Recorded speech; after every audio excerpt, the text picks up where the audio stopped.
Gran after victory against the Sharks. The first of those comes in the front row where Keenan Knox packs down a tight head after impressing off the bench last week. Jean Klein and Finney Wycherley team up once again at lock with O'Mahony, O'Donoghue and Coombs unchanged in that back row. Casey and Carberry reformed their half-back combination. Keith Earls is in an outside centre in his first appearance of the season with Calvin Nash and Shane Daly joining Mike Haley in that back three. There it is, that's how they line out. And Ochea Snyman once again named among the replacements for Munster. Well, the Stormers, no fewer than 6 changes for them from Benetton last weekend, including veteran Brock Harris, who earns his 94th cap here tonight. Lock Audrey Smith makes his first appearance for the team alongside Salman Morat in that second row. Nama Gaba, Willy Engelbrecht and Evan Ruiz complete that back row. Manny Libble pulls the strings then in the back line at 10. It's Dan du Plessis and Ruhan Nel named in the centre, with a back three of Zas, Peterson and Helland at full back. So there we are. Stormers hoping to, I guess, achieve what they failed to achieve this time last weekend, Donald Lennon, when they lost to Benetton. And I have a funny feeling that this perhaps will be closer than people suggest. I might be putting the mockers on that now, but I think listening to the Stormers this week and what they've been saying, they're confident of a better performance. Yeah, I think they are. Look, firstly, I think very disappointed for them, given that they were 18-7 up against Benetton. They've been forewarned. Obviously, Benetton beat the Bulls in the Rainbow Cup final only a couple of months earlier. But look, it's a bedding in process from that. They seem to have settled well over here. I've looked at their team, I've watched them play in a number of games in South Africa. There's a lot of very good young quality players there. They're not missing a lot of South Africans. So from that point of view, I think Stephen Kitsoff and Herschel Janches were the only ones involved with New Zealand. Yeah. So, now they have lost Khaleesi and their hooker Bongi and Bonambi to the Sharks, but by and large, this is their squad, so they're going to have to shape up at some stage. Absolutely. As they come out on the pitch, well, there he is, the bald head of Brock Harris there, just in your picture with number 1 on his back. He's been signed on a temporary contract. I think the Stormers fans, Donald, this guy's career was over. Of course, a former Dragons player as well. He's back in. He's named in the starting team today, much to a few raised eyebrows when the team was announced yesterday. Yeah, I think so. 36 years of age, as you say. I think 130 appearances for the Dragons. But to hear South African coaches talking about, you know, being worried about Munster's set piece, their scrum was so strong, and it was. They had 100% return, 7 out of 7 last week. So I think he wants that bit of grizzled old experience in there, because by and large it is a comparatively young Stormers pack. So Peter Mahoney, and listen to the Thomond roar.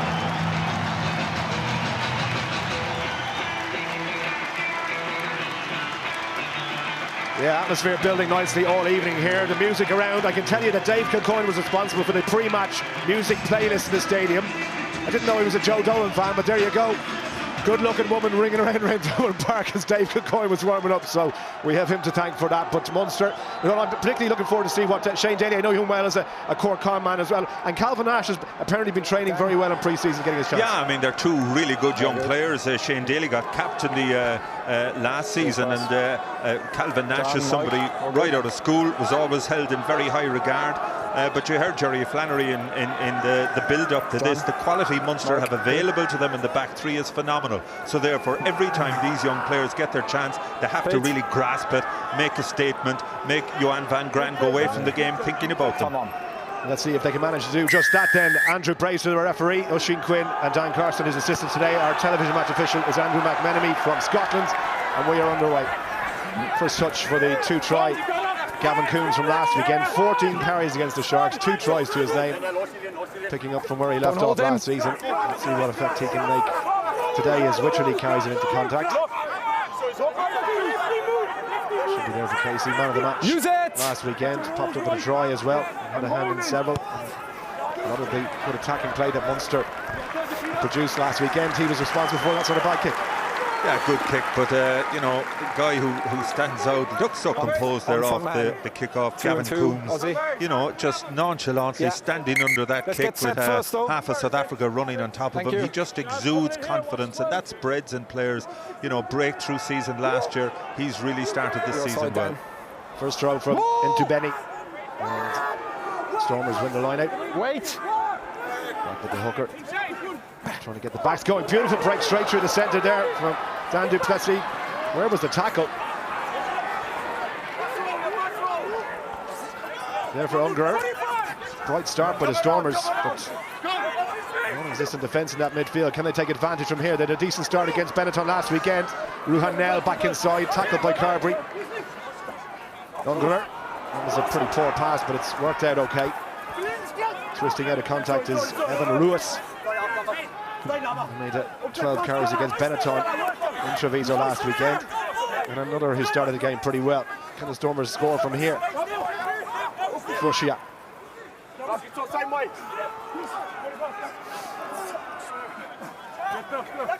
Goes to Smith. Big tackle. And a big second row, Peter O'Mahony. You know, but the ball was in from the right side. He was. Referee's given the penalty. And the captain, O'Mahony, rescues possession back from Munster. Yeah, that's the bread and butter that Peter O'Mahony brings to the game. Just timing his intervention perfectly. You just see the big carry coming in here. 6 first arriving player, strong well, over this the ball. is Dan du Plessis, big, strong, and Munster, they're going to be pressurised by that midfield of the Stormers. Ruhan Nell and du Plessis, really quality players. But you just see, watch Peter O'Mahony biding his time here, all his experience, just waiting for the moment. The minute you get your hands on the ball, good gap then, that please, coach guys. is always going to get the call. Good gap, please, on your front man. So decent break then by Dan du Plessis. Munster weathered the early storm, and it would be Scannell to throw. Munster line out pretty decent last weekend, Donald. They won 17, lost just 1, I think, in the game. Yeah, and look, the set piece is so much part of their game. I mentioned the scrum, 100% return, 90% from the line-out, 17 out of 19. Niall Scannell actually technically last week I thought was very good. Thank you. Very good in the scrum, and his throwing superb as well.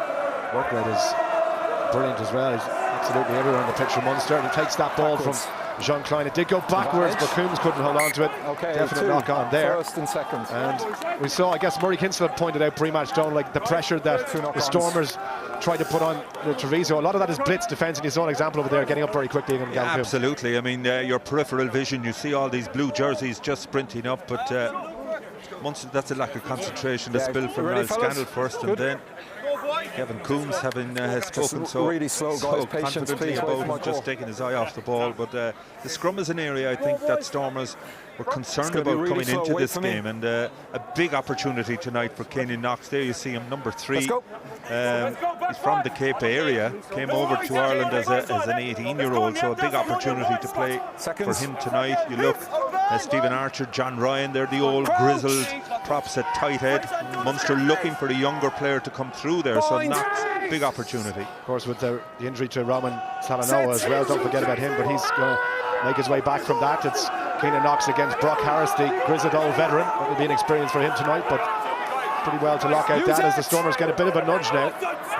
Ungerer decides to take it, and they get the penalty, so first blood to that Stormers front row. Yeah, I think, you know, when they spoke so much about the set piece coming into the game, and you know, we mentioned Brock Harris, they just got a sniff halfway through that scrum that they were putting a bit of pressure on. They just decided to hold it in, build on it, and from a confidence perspective, that's huge for them. Yeah, here. Interesting to see now, will they go for the poles or the corner? It's a fair old dig. There's a bit of a breeze, maybe slightly against the Stormers, but they're going to have a go, and it is Manny Libbok who's going to have a shot here inside the opening 5 minutes. I know, but you can come back. Almost straight in front of the posts. He's not so happy with just all went the around, but then 7 broke his that bind. have come up after that scrum. He's actually taken back about 2 or 3 metres, so distance, he's obviously not concerned about that. So Manny Libbok then with the first shot at goal of the game, thanks to that scrum penalty. And just as we were wondering how Cianan Knox would get on against Brock Harris, it was Brock Harris who's getting all the pats in the back. The Stormers' loose head, the veteran, as we said, back on the temporary contract. So what a start for him. And the first shot at goal.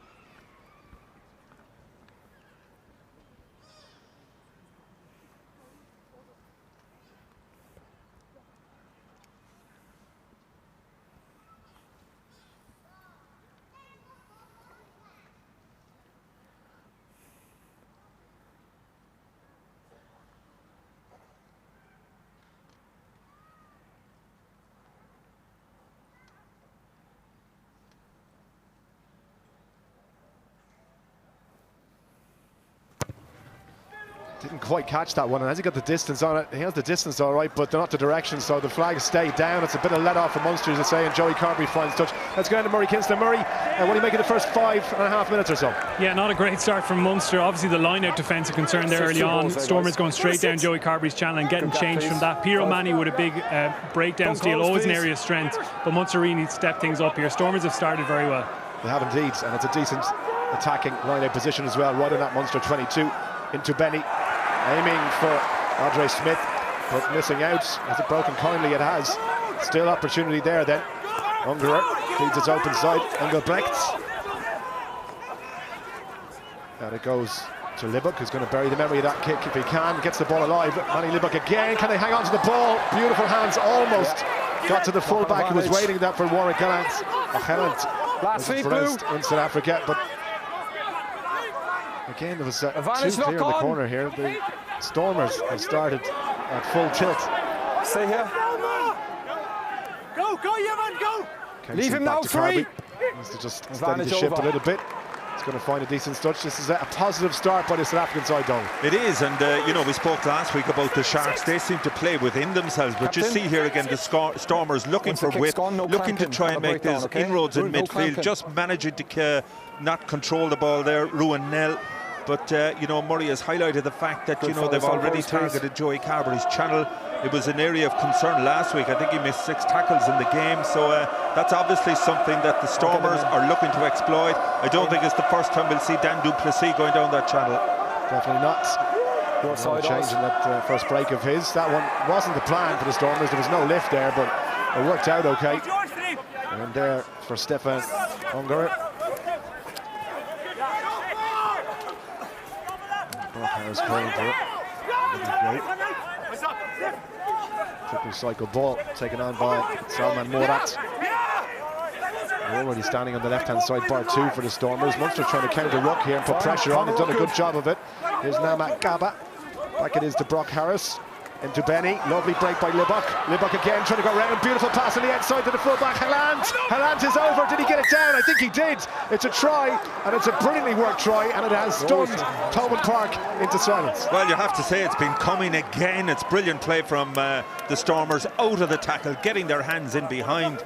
I think as Gallant scored it in the end, but then Kaba, you talk about Fuche keeping the ball alive.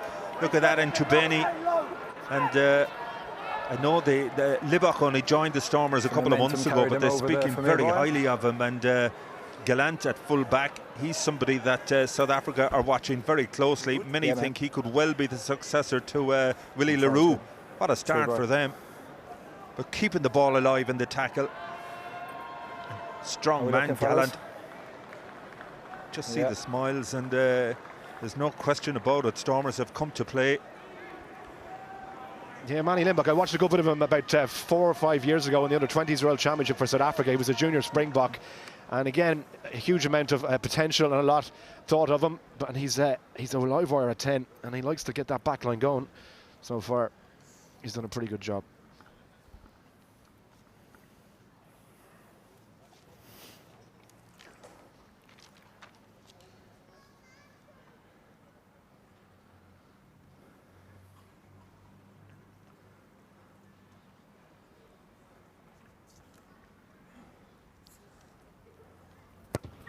Didn't catch his first shot at goal, and that one has gone left and wide. So 0 from 2 for Libbok. Well, his running game is in top form, not so much his kicking game. Yeah, it certainly is. But again, look, to see, I mean, it was Fuche that tried to prop the guy who played it out of the tackle there. Great feet. And support lines again from Gallant.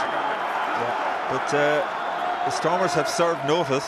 Worry for them there in that Naman Kaba going back. He took a bang on the leg. He only came off the bench against Benetton last week. He ended up with 4 turnovers, the most in the tournament. Yeah, what a game he had. He's in for Dejan Fourie, who picked up an injury against Benetton last weekend. So Nama Gaba has been given a chance to show what he can do at blindside. And as I say, he is like a 7 really in the way he plays the game.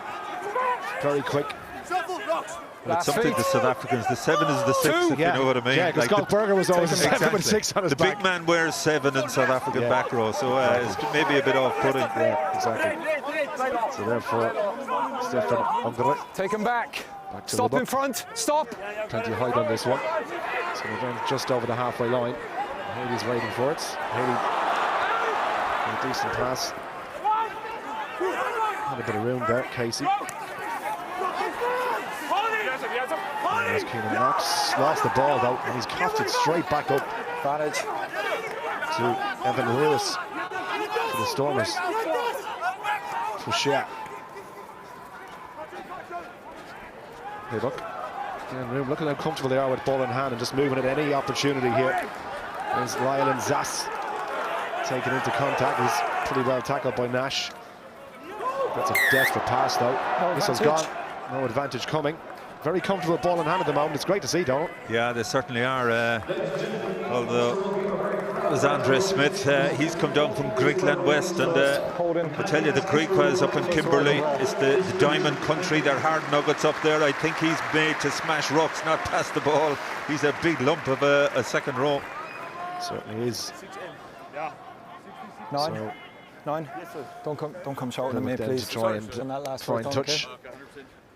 Munster have had very little Counter ball work was inside good. the So once first you 12 engage minutes there, or so. that's fine, If you remember last weekend as well, it was a slow burner for Munster. They lived off scraps really for the first 15-20 minutes. It was just the Sharks couldn't do anything with it. Yeah, and if you remember, the Simon Zebo try really came against the run of play, fortuitous as it was, and a brilliant finish from Zebo. But you know, Johan van Grant looks a little bit concerned behind the mask there, doesn't he? Yeah, it's a big season for him and for his coaching staff as well. Roundtree, Larkham alongside him. Into Benny. It's a throw. 10 metres. Over 15. Goes to the back. Pre-rehearsed move. Daniel Duplessis straight onto it. It's advantage as well to the Stormers. Picked up by Ruiz. There's a high tackle. High tackle, and it's very kickable again. I don't know if Liverpool is High tackle too. confident enough to have a shot from there, but he should be. And again, the Stormers, their lineup was all over the place last week. They've lost one already, but that was intentional, and you just see Dan Duplessis stepping in. Niall Scannell couldn't just hold himself back. Arm around the neck. Corner, mate. There's a bit of a discussion going on here now, cool and touch. it's the captain Salman Morat deciding to go for the corner. So Yeah. again, a vote of confidence from.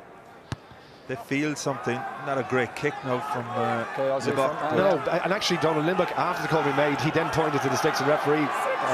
Andrew Bray said, "No, you've already chosen to go to the corner, so they had to." Yeah. But interesting that Limbach didn't have a shot at goal. I mean, 2 poor kicks so far from the tee. Let's see. Well, it looked to me as if Morat wanted to go into the corner. He wanted a better kick than that. They want that planted on that 5-metre line. Ball, fellas. Munster looking to pressurise them in the air, as I mentioned. That line out a little bit suspect last week. Well, the crowd on the far side are making it difficult for the Stormers pack to hear the instructions there, because they went and took a quick lift, but the hooker into Benny wasn't ready to throw the ball. It's broken kindly for the big man Salman Morat, but it's been knocked forward, and Munster will have the scrum. Well, that's something these South African hookers better get used to. I mean, it's a little bit better these days. In the old Thomond Park, when the crowd were right on top of the wall, the visiting hooker never had a chance. Fella shouting and roaring at him, but I thought it was good scrum. into Benny. 7 His throwing is being put under pressure, but again, good pressure coming from Jack O'Donoghue in the front of that line out. Munster deciding to just left there, in please. the air, put the pressure on. Okay. The TMO, by the way, a late You're happy? change is not Andrew O'Malley, it's Brian McNeese, so a late swap. Strong left in side, our yeah. officials, Nice and strong, television match okay. official, Brian McNeese Seconds. is in the box. So here we go, scrum for Munster. Let's see what they can do on their own feet then. You imagine that Harris and Tubeni and Fouché will try and put as much pressure as they can.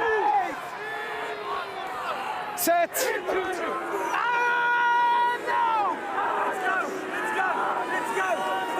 Knocked out pretty well.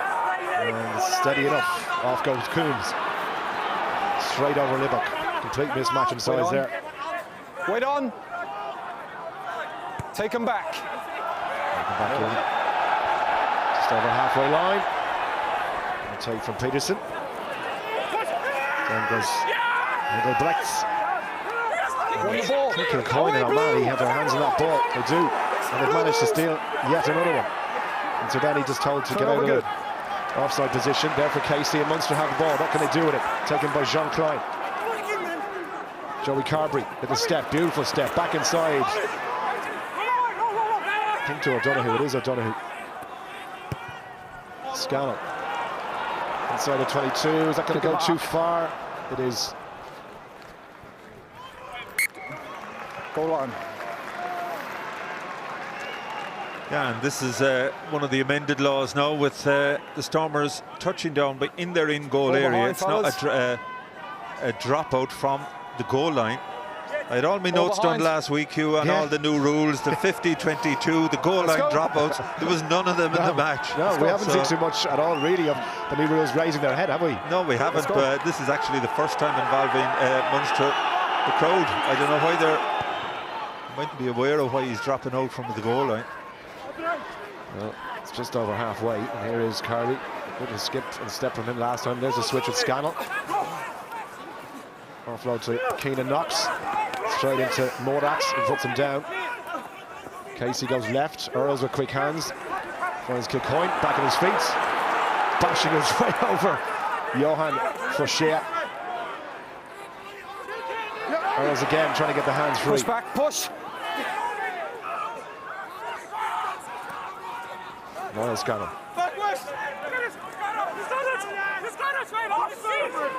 All over it for Ajay Smith, and he wins the penalty as well. Great work by the big lock. Munster not protecting the ball. Pull down. And they've gifted possession back to the Stormers. Yeah, intelligent play there from Smith. Munster just not getting bodies over the ball. You've got to be careful now as well, because referees are very hot on people going off their feet at the breakdown. Dave Kilcoyne, I mean, he's a superb carrier, just players bouncing off him, which you just see here. Yeah. Smith, a bit like Peter Romani a while ago, just his timing absolutely perfect there. Once you get your hands on the ball, the referee is going to go with you. 5 carries last week, 6 tackles as well. Over the ball, then pulled down. So good for me, mate. Scrum was pretty solid as Libbok finds touch. Yeah, it's been a good opening minutes for the Stormers. You know, they spoke during the week about the thrill of playing in Thomond Park and, you know, the Munster crowd and all that. But you have to say they've silenced. I know we're only 50% capacity, but Munster really struggling to get into the game. So Dave Kilcoyne just receiving a bit of attention, I think, on his ankles as well. Going through the Stormers stats from last week, Donald, as well. They missed 18 tackles against Benetton, which I know they would have pains this week to sort out, and John Johnson said we will not be as loose defensively. You miss 18 tackles like that, particularly after the start they made, and it's soul destroying for the coaches. Yeah, well look, it focuses the mind for the following week. They obviously put more work into that area, and their set piece has improved. We know you know, they're just their attacking intent. I've been really impressed with so far. Their ability, they're just the basics, the quality of their passing, putting the ball out in front, the ability to get their hands in behind Munster's defence, and their continuity play has been really impressive. Well, Dobson, you know, to make statements like he did today about the manner in which he views Northern Hemisphere Club rugby, that it's built on set piece, this one-up running, you know, he has backed up what he said today by what we've seen in the first 20 minutes. Yeah, he certainly has, but you know, it's a bit ironic that you know, obviously watched South Africa play in the last. He's not a Razzie fan, is he? Yeah, must be. On 3, on speaking of which, the players on Twitter earlier today, the Stormers Twitter's account, they posted a video of the players watching the New Zealand-South Africa match this morning in the final kick of the game, and obviously the big cheer. So maybe that has inspired them to the performance tonight. Ah, yeah, but when you're away from home as long as they are, those things matter. Absolutely. And what a game that was this morning. South Africa getting the better of New Zealand with literally the last kick of the game. But Stormers on top here as they get a driving ball. It's pretty good work, and the Munster pack are struggling to contain it. You see Wycherley in there. He's bound and he's allowed to come in as long as he stays bound onto that side. Available. Ball's gone down. Through the middle, 5. For Ungerer, launches the Gary O. It's going to drop just inside the Munster 22. Pressure. Advantage knock on. Coombs. They went forward from a blue jersey. Still advantage knock on. Still advantage being played to Munster. 2 moves. So Knox got fairly hardly hit there and didn't make any ground. Advantage over.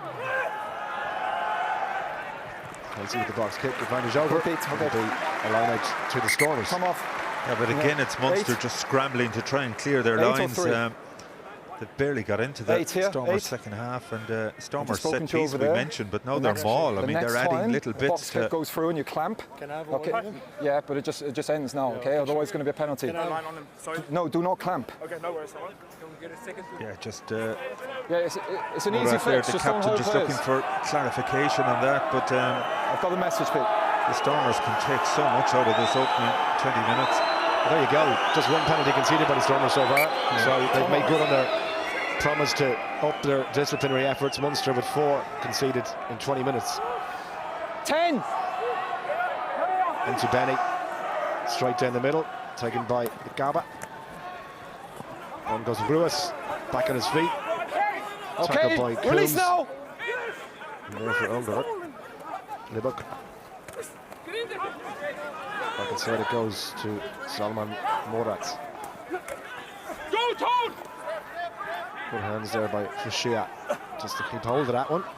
Looking to attack again. Look at the move out here. Beautiful little break by Nell. Nell to middle off. Going to work out to Zass in the corner. What a try this is by the Stormers, and they are here, Donald Lenihan, to play rugby. They certainly are. Outstanding try, and Zass did so well to stay and play. His boot was close to the touchline. It didn't touch it, but again, Ruan Nell, who played on the wing last week, he is a very intelligent 13. You just see the power here again. Straight running, good passing, just out in front. Keith Earl struggling to contain him, and Zass, that's a superb finish. It's on the 5. On the 5, mate. Super hands. Well, look at this, the 2 centres causing havoc, and that's a beautiful offload, you have to say, from Ruan Nell to Zass, and in he goes. Easy Again, as it's the ability to get the hands in behind. Keith Earl's just struggling to get back. Just that one-handed release. And Zass, he obviously has real pace. Sorry. They look happy, don't they? They've every reason to be. I mean, they're start. playing with smiles on their faces. They were maybe a little bit sceptical coming here, but they've been superb. Absolutely superb. And we'll look to try and get his first successful shot at goal.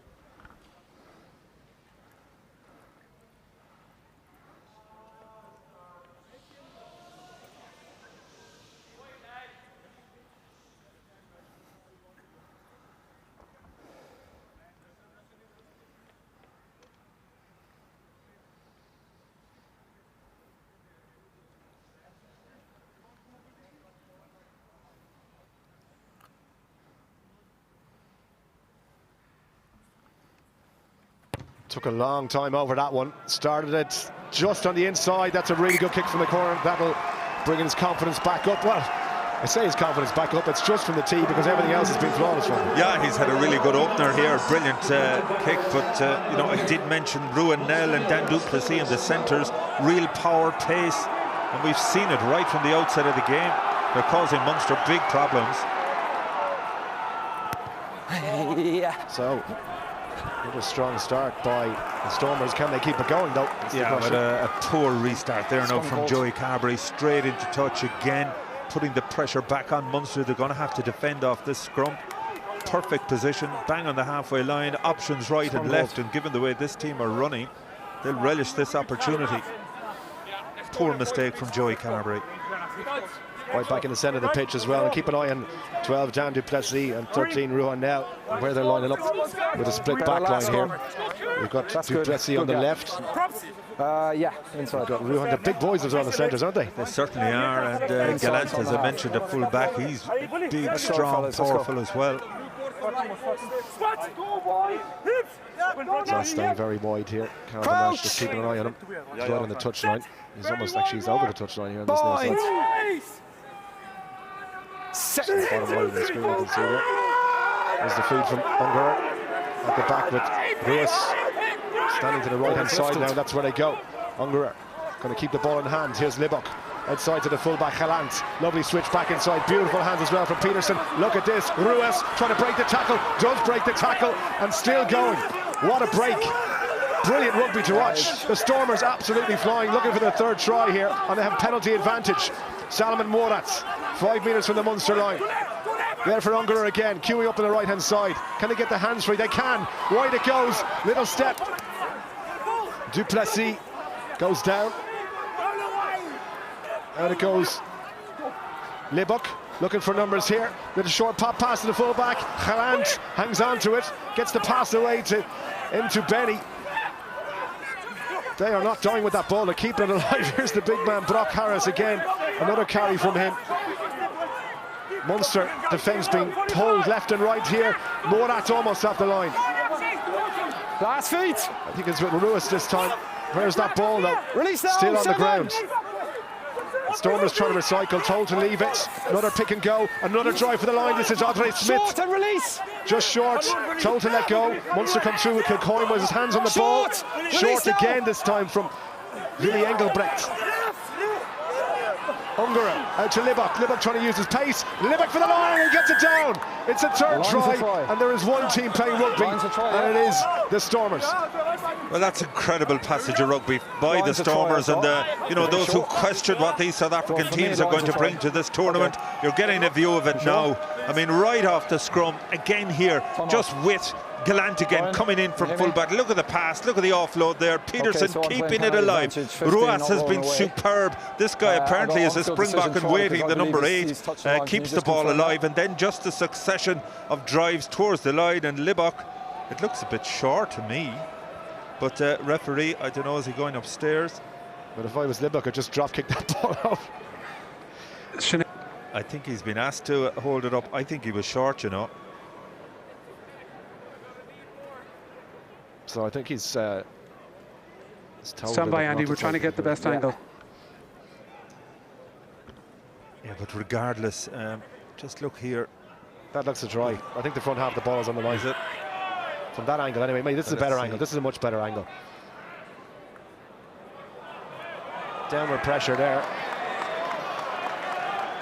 Well, you don't have to be. No, all you need is downward pressure. Yeah, it's what they look at now is separation.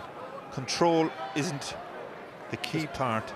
Just take our time here, bro, because it's marginal. I believe he touched the line, so we've just got to be really clear that he hasn't I lost think he might have control dropped of it. that either, do you know what I mean? No, is there separation there? That's the key.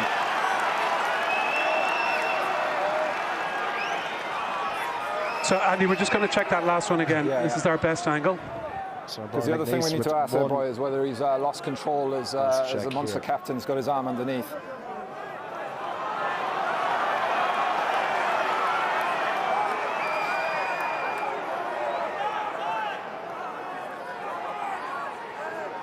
I think he's lost it there. Yes. He's short, right? Yeah. So Andy, he has lost control as the Munster player comes in. Yeah. So we go back to a penalty, right? Yes. Yeah. Penalty advantage anyway, so no try. But it's I think a handy enough 3 points because the penalty was reasonably close to the post. But again, the intent of the Stormers, though, that didn't obviously pay off. But they are playing brilliant rugby here. Yeah, they are. I think Libok took the wrong option, to be honest with you. I think he had spare men on his outside. He should have passed, should have gone wide. So it's a let-off for Munster. But with the way the backs are playing at the moment, sorry to cut across you, would they not take a scrum here, you feel, because they have the beating of the Munster backline at the moment? Yeah, but I think they're quite happy with their way. The last line-up Maul went as well. Yeah, that's true.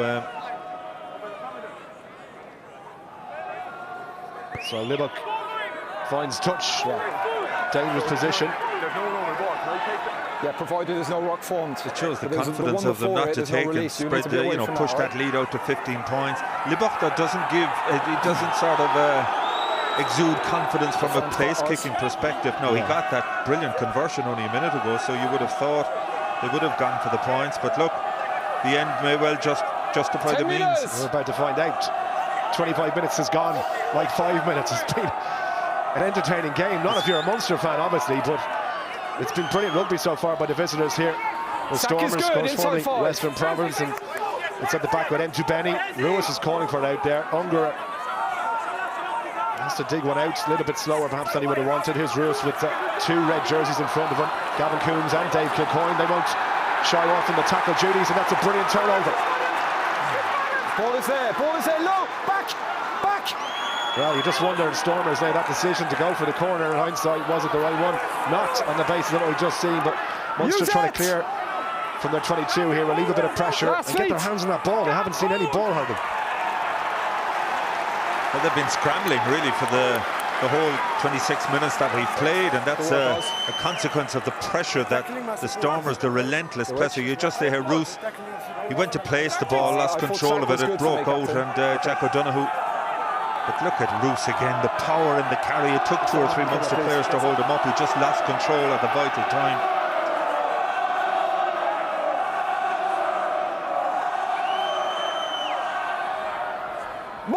Taking at the front of the line out, no problems for the set piece there. Ball is called by the referee.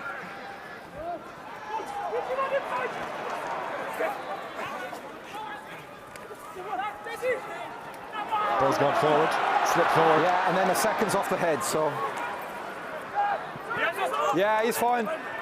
6 is legal, no advantage. 6 is legal. There you go, so knocked forward and Munster getting the scrum. Not for me, too. I thought he was the first man. He just flew, and it's Ruiz again at number 8. He's been a powerhouse in this opening minute. You just see this, Let's go, Somers. trying to keep the ball alive.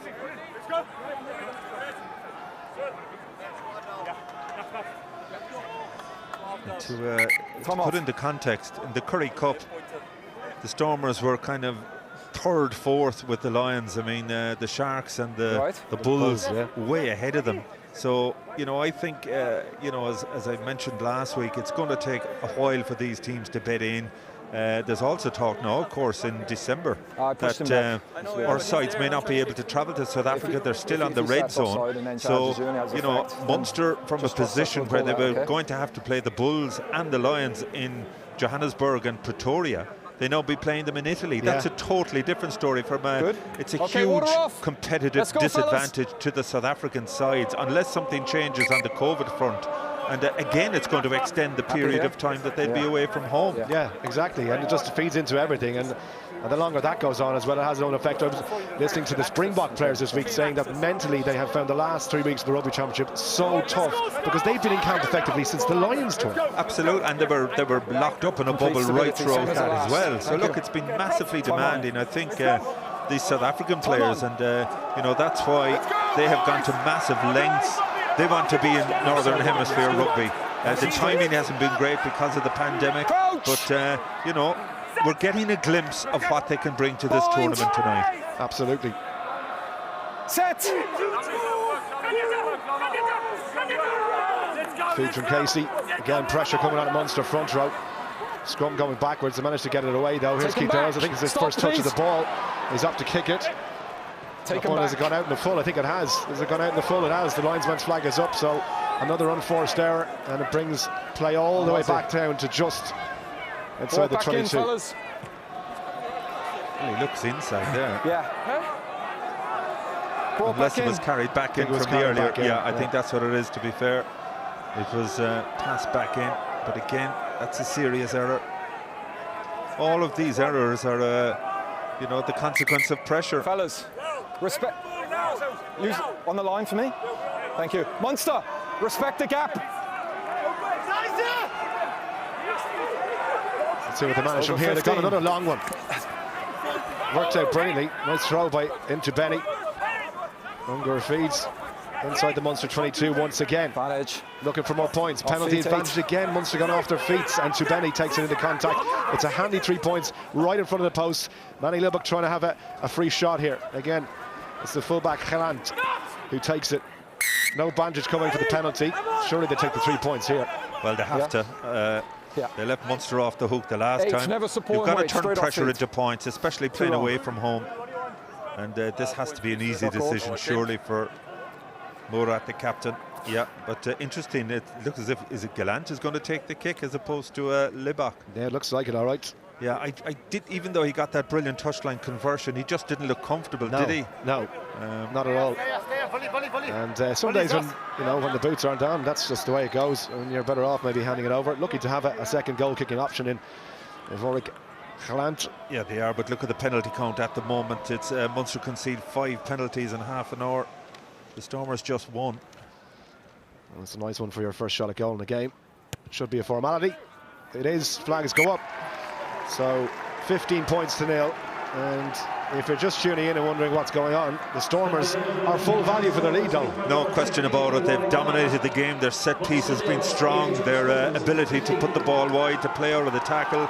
Munster, I think they've been stung. Maybe, they got a false impression from that game last week. And after all, they scored, what was it, 42 points against the Sharks.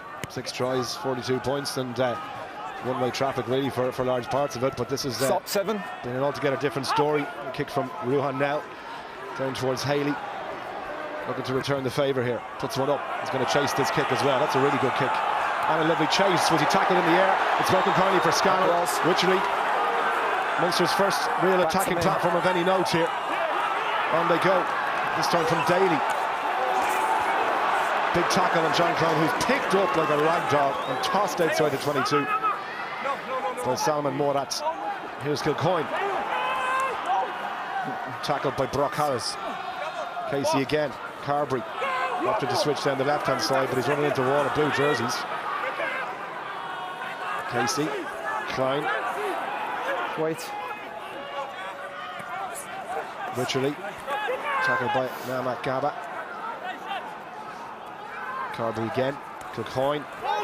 And so Danny puts a big tackle in on the Munster loose head. Casey. They're up really quickly again. The Stormers just cutting out the supply options outside the first 2 or 3 receivers from Munster. They're up really quickly once again here, and they're forcing Munster backwards towards their own 10-metre line.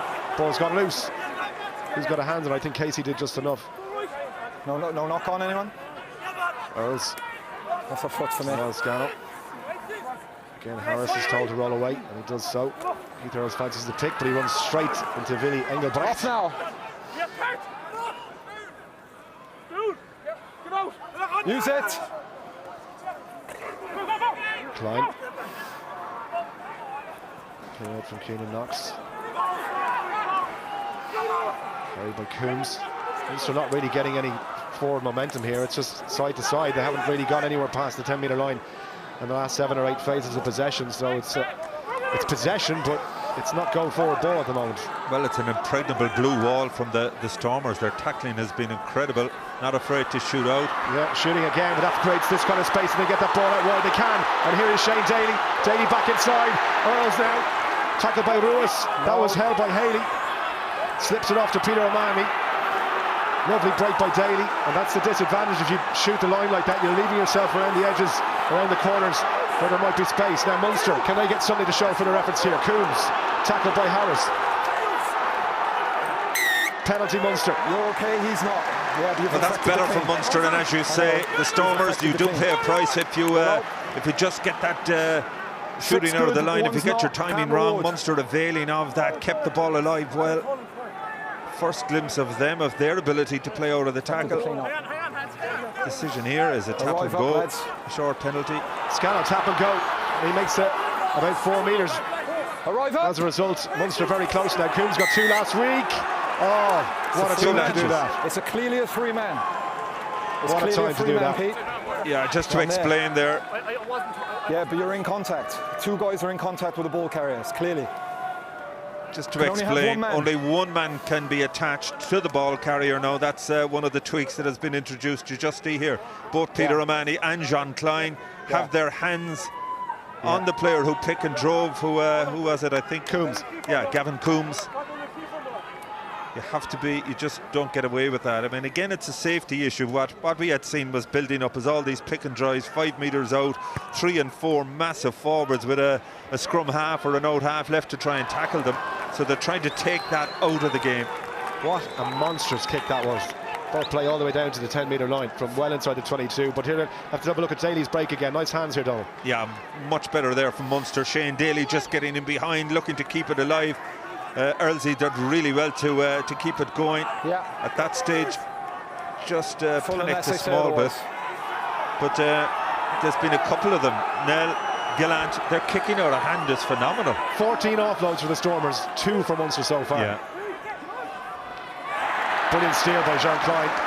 He had no lifters either. Just the throw from Ntibeni wasn't what it should have been. Casey puts the kick ahead. 1 to chase now. Taken on that far side by Peterson. Needs to try and recycle the ball if he can to Ungerer.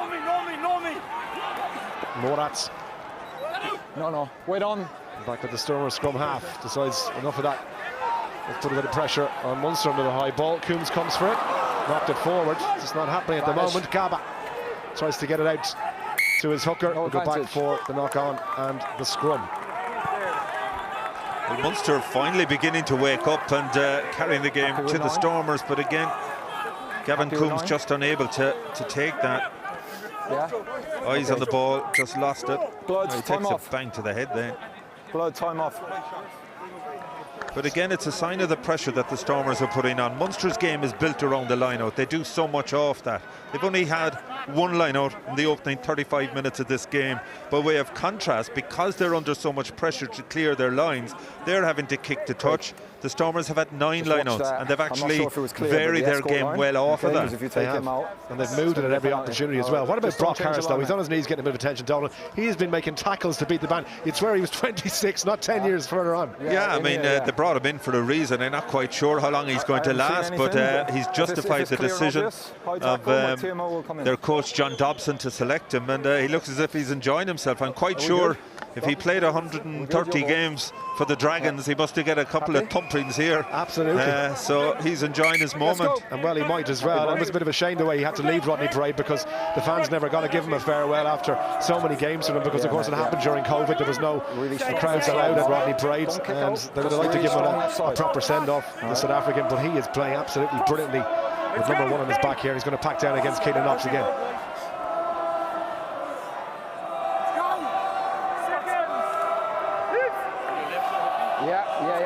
Crouch!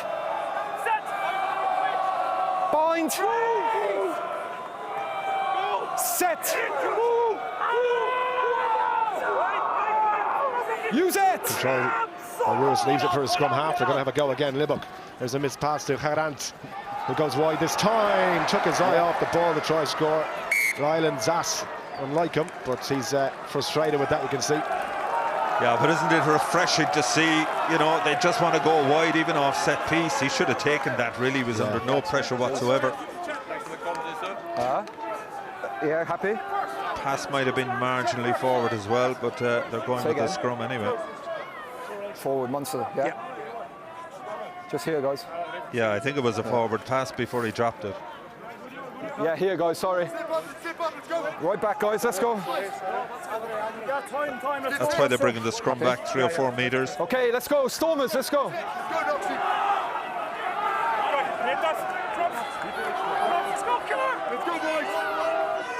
Seconds.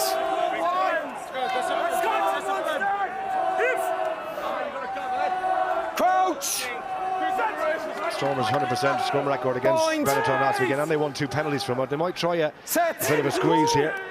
See if Munster can lock it out and get that ball back. Strike from Scannell. There's the pressure. There's the pressure from the Stormers. Absolutely burying Munster to set piece and managed to get the ball, but they've conceded a penalty, and their players are furious with that decision, Donald. They can't understand it. I have to understand. I think that came from the assistant referee on this side. Watch Brock Harris. Look at his angle. You got to be square. You got to be square to the touchline. He's driving across at an angle. His backside is out of the scrum. Definitely illegal. He's just trying to get in and get under Keelan Knox, but you got to drive straight. Just straight around for us. Good spot. There you go. Yeah, good spot. Didn't see that myself. But the players were furious on the outside because they couldn't see that angle. And Munster haven't found touch from the penalty. Gifting possession straight back. Peter O'Mahony underneath this one. Has a bit of room here. Peter O'Mahony trying to straighten up. Tackle goes in. Just about shoulder height. There for KC. That was not a good pass to Carberry. Did go backwards. And we've got 2 minutes before half-time. Turnover good. Turnover. Turnover was good. Nothing. Just need a little bit of help there. Ungerer just steadying himself a little bit. Plenty of cover in the back 3, one of whom is Shane Daly from Munster. Earls. Tackled by Nell. Placey to Wycherley. Harris. Was he supporting his body weight? Well, this perhaps a little bit too eager there. Down there. I cannot reward you. It's the second penalty in a row he's given away. One at scrum. Clean the tackle area, please. And there you go. Yeah, but it's actually against Morat. Harris was okay, but no problem if you want to compete. If he wanted to tackle, you just got to get out of that area. You've got to be seen to get out quickly. You've got to get out towards the touchline, not towards the end goal. He's affected the clean out. That's why you turned the ball over. Fairness to Andrew Brace. He's been very clear. Again, it's a consequence of COVID. Referees not having to travel. Andy Brace just lives up the road. You'd never have seen that before. The local referees. Yeah, you just see there Morat on the ground making no effort. Brock Harris is absolutely disgusted again. He thought this was his moment in the sun. Yeah. So what a time for Munster to score then just before half-time. Nothing to show for their efforts after 39.5 minutes here. 15-0 the Stormers lead, 2 tries on the board already and a penalty. Yeah, and this is what they do, as I mentioned. This is only their second line out in the game. This is the area of the field where they want their line out. That good, strong line out maul. And they need something. Okay, yep. 1 metre.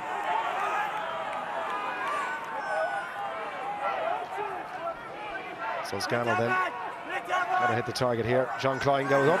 Not trying to complicate things. They go to 2 in the line out. They set them all. And Munster trying to get a shove on.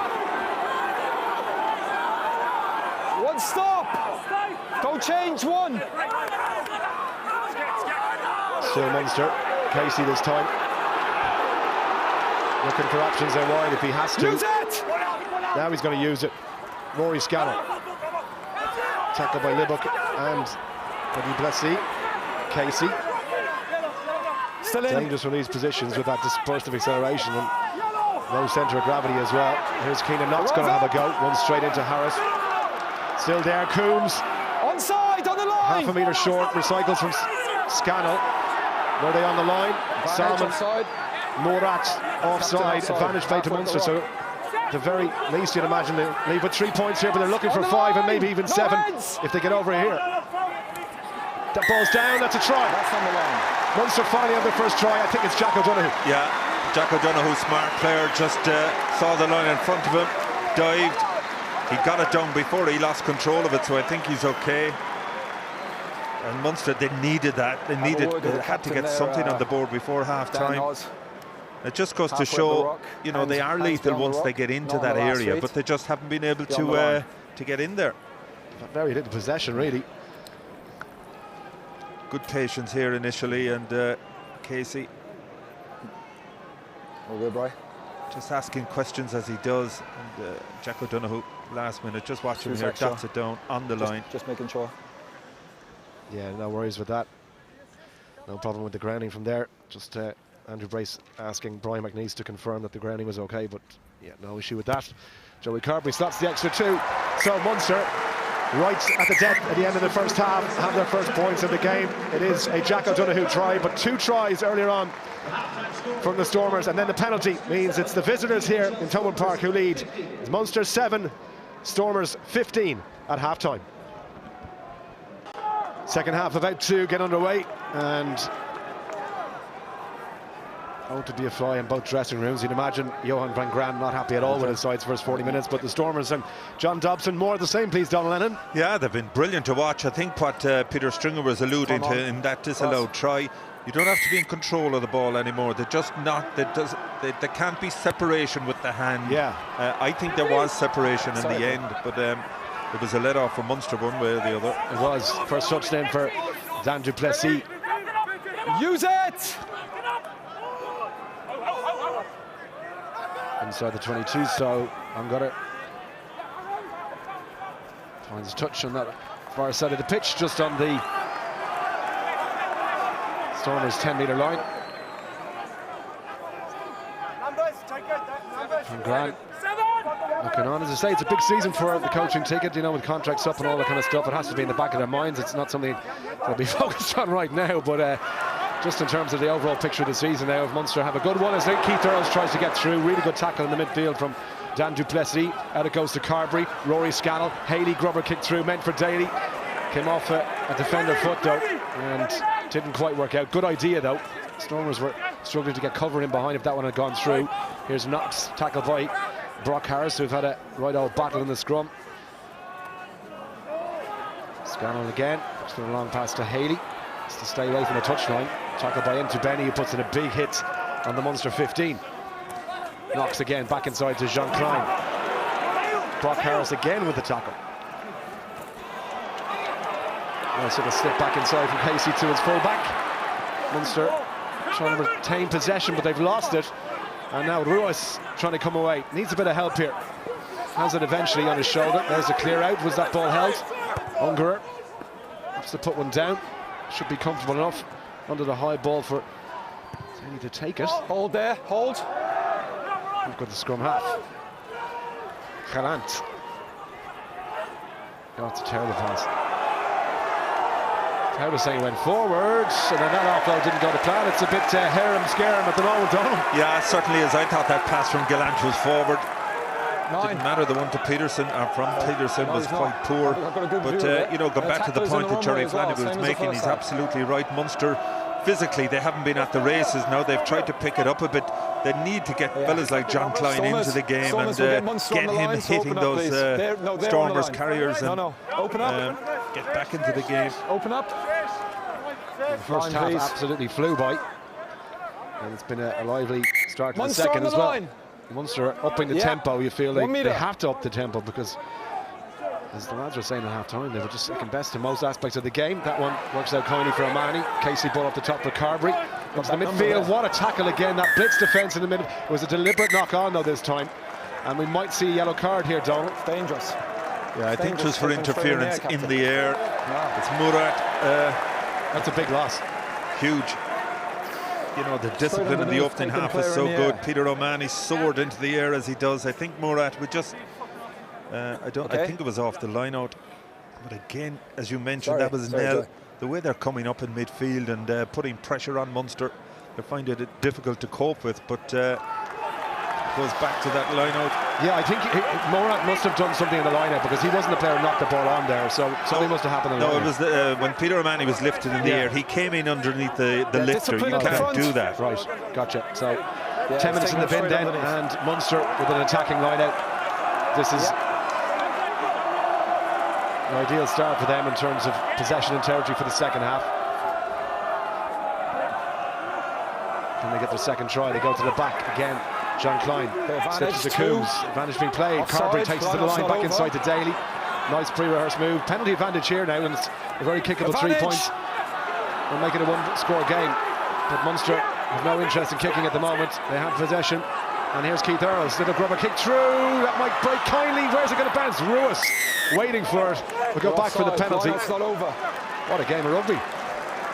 And it's Ruiz again. I mean, he's all over the place. But the penalty, Munster were playing an advantage. Number 2, line-out's not over.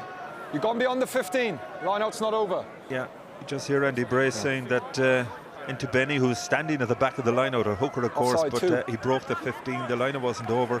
Interesting for me, I mentioned the fact Munster, they'd only 2 line-outs in the opening 40 minutes. This is the 4th line-out they've already had in the second half, 5 minutes in, and so much of their play comes off the line-out. It's the area that builds momentum for them. A chance to at the front go for the second try from here. There's Ruiz in the right place at the right time. He had a brilliant first 40 minutes as well. The Stormers number 8. Let's go. So, okay, time off. Fellas, it's 1 meter, that's the law. Okay, 1 meter gap. Over there. And hold.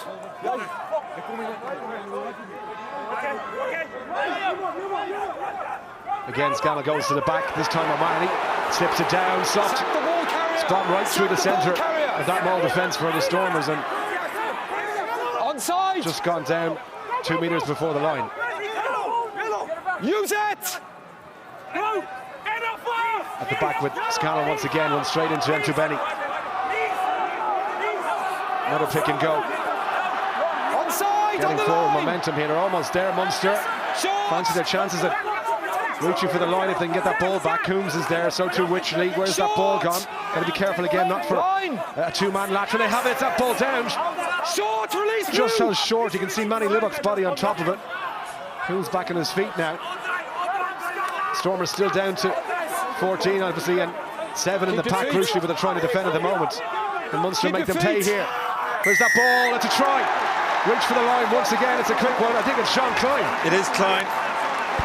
He just timed it perfectly. 2. And Munster, as we saw at the end of the opening half, once they can get in that 5-metre zone, they're so clinical. Great take here again from Peter O'Mahony. Okay. Now he's brought to earth pretty early, but Munster keep the ball alive. They had a couple of dinks. Wycherley was short there. Just have a quick check here, because I got an accusation of a bite on red 2. It could be number 4 blue there on that last one there. Yeah, there's an accusation of a bite. Okay, if it's anybody, it is 4 blue. Okay, let's just bear with us and we'll see what we can line up. Good. Well, this is a different area. Just checking accusation of a bite on red 2. So this is Audrey Smith for the Stormers on Niall Scannell is what they're saying. Well, Scannell turned around immediately, looked at the assistant referee at this side. Yeah, I'm checking that, Pete. So I can only go on the footage that we have. 100%, but he's a full-on bite mark. Yeah, I know, mate. I'm checking that. Try is good, and we're gonna have a quick check. If we don't have the footage, well, I know, but we can only go on the footage. Yeah. Okay, Andy, here's the first. Let's see if they got it. So there's Niall Scannell there. View that we have. Now So you're looking to the left of this ruck. Can you see So here? you can see 2 on the ground, and that's 4 blue with him. It's not conclusive from there. So Peter from that O'Mahony angle there, claiming Brian, that there's he's nothing seen a clear. bite mark. We've got another angle here. Just bear with us. See what we have. There's Scannell here, just over Jack O'Donoghue's head. There's a pile of bodies there. You're not going to be able to see from that angle. Let's see here.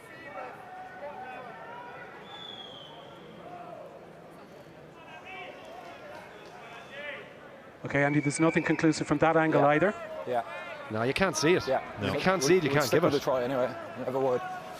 Well, that's something that will be taken up after the game. I'm quite sure Peter O'Mahony's claiming that he's seen a bite mark. Yeah, I'll speak to Pete there now. But to be fair, you have to see it, and I think Andrew Brace is going to explain that. Yeah, let's have a listen. Conversion anyway is coming. No problems from Joey Carberry, so Jean Klein's try, Joey Carberry's conversion means all of a sudden it's a 1-point game. Quite the turnaround. I know, it's just... Yeah, but if there's anything clear, my side officer will do it,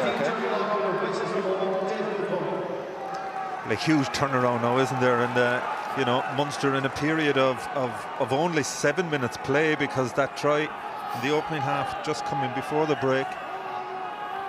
The second one now. And the Stormers, like we spoke about their discipline, brilliant in the opening half. Then all of a sudden, you know, Murad in the bin, Smith doing something stupid, which obviously hasn't been confirmed.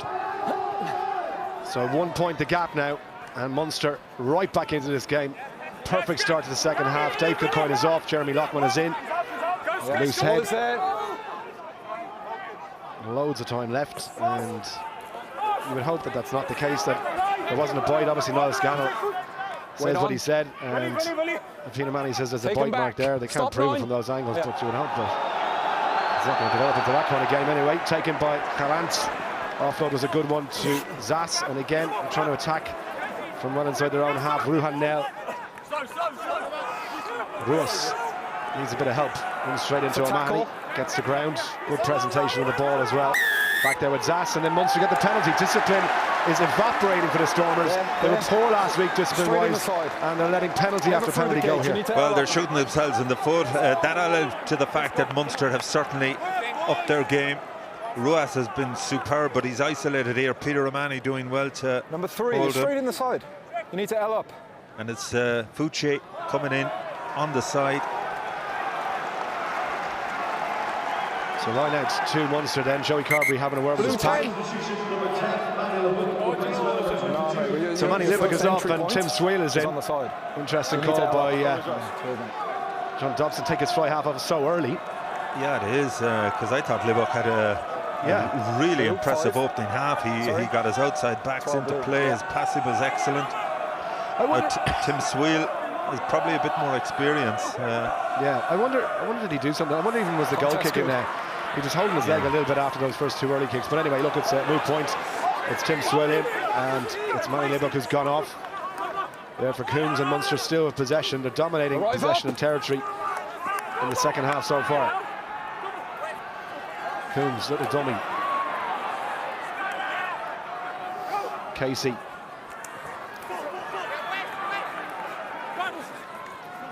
Scannell can't really make much headway. That's a lovely offload. Lockman with a dummy. Oh, that should have gone. There's a 3-player overlap on the right-hand side. They had to give the pass. Now he might get away with it because Munster still have the ball. O'Mahony this time charging for Casey. Little dummy from Casey. Advantage offside. Picked up.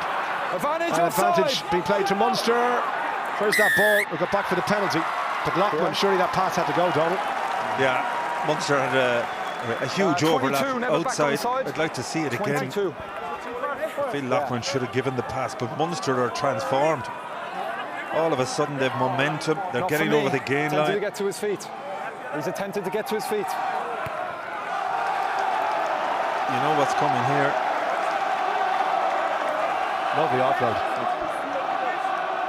And maybe he was felt that the passing channel was blocked. Yeah. You need to be careful as well when you're going for that second movement on the ground. Referees have got really sharp on that. 2 and 2, Hooker. Hooker. Klein. More! It's a tight ball with Munster. It's pretty ominous for the Stormers here. If they can get any kind of forward nudge here. It's at the back with Scannell now. One stop! Munster trying to power their way over the line. Still Scannell has it. Casey trying to lend a bit of a hand as well. Scannell surely gets there. Surely has it down. There's the whistle.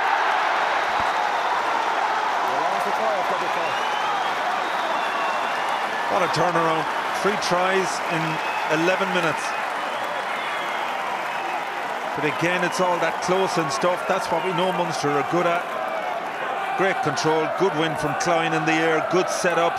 If you look, Munster had 3 of the backs in there as well, so Stormers numerically under severe pressure. You see Rory Scannell, Keith Earls, they're all in there. Caelan Knox, but Niall Scannell, the one who got it down. Well, Van Grant doesn't strike me as the type of coach who would lose the head at half-time, John, but whatever he said, or whatever Larkham around he said, it has had the exact effect that he would have wanted. What a start to the second half. Yeah, it is, but you've got to look at the Stormers and their discipline and that yellow card, conceding penalties, which they...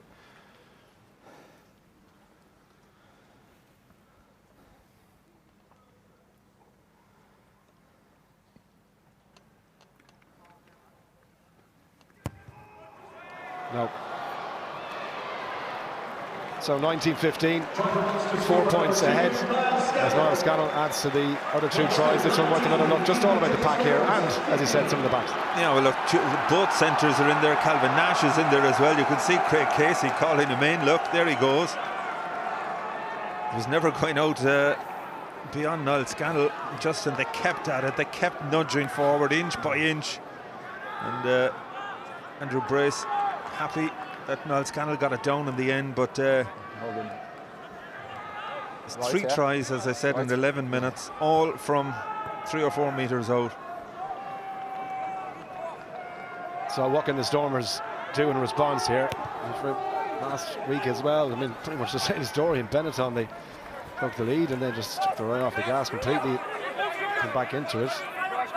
Inside. Touched. It's touched. It was touched. Let's go to Murray Kinstead down the sideline. We're seeing the ever-growing influence of Gavin Coombs from Munster, his close-in carrying and physicality in the tight. You saw a wonderful offload to show his skill set as well. And then on that maul, even his set-piece work at the front of that maul was superb. So he's really complete performance so far and showing how he's become a leader for Munster. Yeah, he's a difficult man to stop, isn't he, when particularly gets in that close range. So back to 15 for the Stormers then, as Salman Morat, who had a brilliant first half, is back onto the pitch. And let's see if they can shore things up here and try and get the next score of the game. Yeah, but it was a costly period. Munster scoring 2 tries while he was off the field. He's the captain. John Klein takes it, back to O'Donoghue.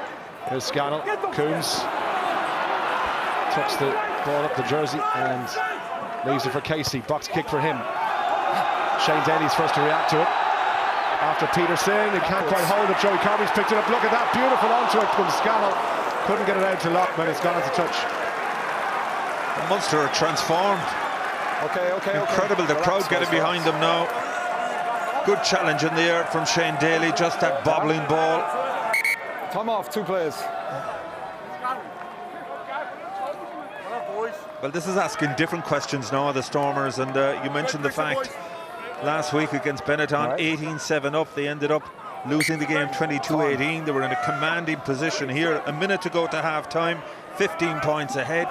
They concede that try, and they haven't been in the second half. No, they look shell-shocked at the moment. They don't have to get their hands on the ball. In you come and form. In you come. Okay, in you come. 3-man. 3-man line out called. Well, there's 4 in there, so... More! One stop! Sweel standing quite deep here. Happy guys. Sure. Well, they try and run it from their own try line. Let's see what they manage to do. Here's Ruiz straight into Gavin Coombs. Good tackle. Turnover good. By the Munster number 8. Has he got a hand on the ball? He did manage. What a turnover. What a hit from Gavin Coombs. And the rip as well. Brilliant by the number 8. Well, that's outstanding from Coombs, and he's certainly, as Murray said, rising to the challenge here in the second First half. man 8. First Ruiz has been brilliant for the Stormers, but he outplayed Coombs in that first half. But Coombs now coming back into it. And the Stormers, as you said, you just sense the fact the heads are beginning to hang a little bit, aren't they? Yeah, and corner. Just speaking of young Munster back rows, great to see John Hodnett as well lying here for UCC on the bench today in the All-Ireland League. I'm sure he got some game time as well. He has had a long battle with injuries. Another one that could come through and burst his way into the senior team in a matter of months. Yeah, great to see him get him ahead of horrible Achilles tendon injury. The front nose, yeah. Watch the sack.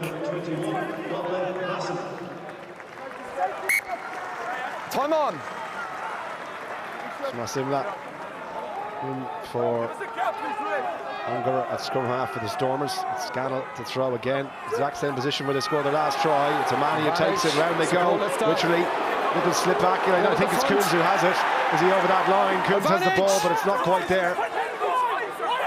Keenan Knox is going to have a little look here. Knox tries to go. He's short again.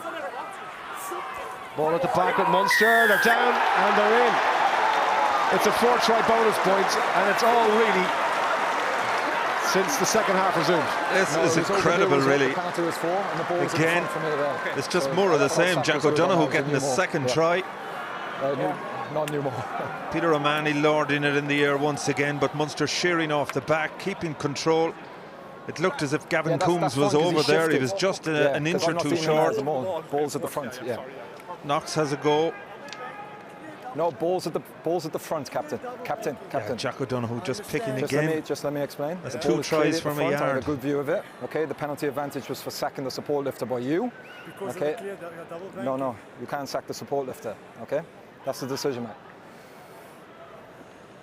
Solomon Morad just asking Andrew Brace there about why the penalty advantage was for, and getting a clear response from it. So Joey Kirby then to make it 26-15.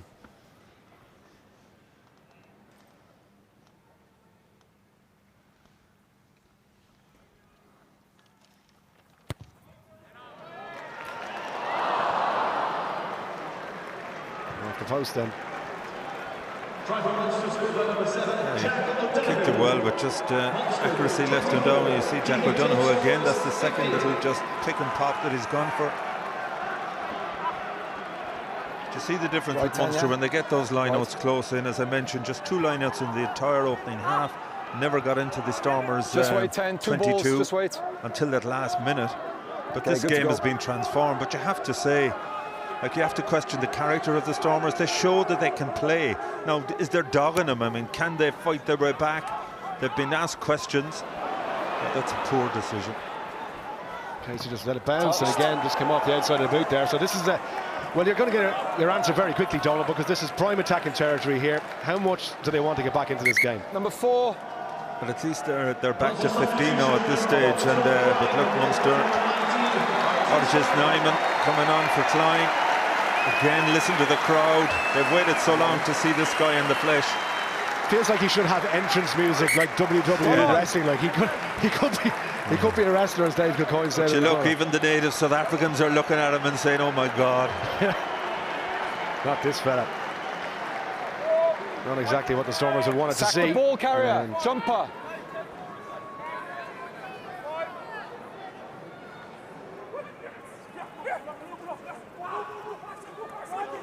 Ball inside 5. And if the Stormers can keep Munster somewhere within 122 range, and they get possession back, they'll have a chance. Scannell ripping it off the back. Out it goes to Coombs, who changes the point of attack. Hit hard by Harris, and wait on there for Casey. I think he's going to swing a boot at this one. Use it. Now Peterson underneath it. Peterson takes it. He's absolutely floored by Snyman. Makes his presence felt straight away. Out it goes from Swiel to Hellant. This is Duplessis. Tackled by Keith Earls.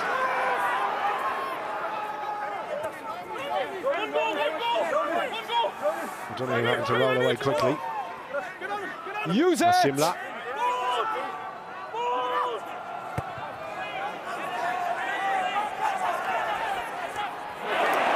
Lovely take from Haley. Was that one straight? Was okay, says the referee. Off goes Jack O'Donoghue. Carberry. Stop!